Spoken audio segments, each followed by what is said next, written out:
महाराष्ट्र के विधानसभा चुनाव में बीजेपी के नेतृत्व वाले महायुति ने कांग्रेस की अगुवाई वाले महाविकास आघाड़ी को करारी मात देकर सत्ता अपने नाम की थी।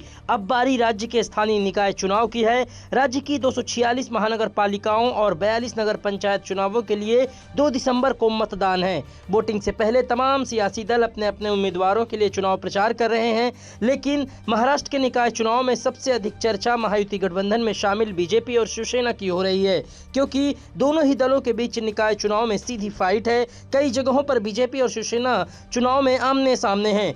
दरअसल बीजेपी और शिवसेना एक दूसरे के खिलाफ निकाय चुनाव लड़ रहे हैं, जिसके चलते वे एक दूसरे को मात देना चाहते हैं। ऐसे में उनके बीच जुबानी जंग भी लगातार तीखी होती जा रही है। दरअसल 288 स्थानीय निकाय चुनाव के जरिए राजनीतिक दल कस्बे और छोटे शहरों में अपना कब्जा जमाना चाहते हैं, जिसके चलते महायुति घटक दलों की दोस्ती अब सियासी दुश्मनी में बदल गई है।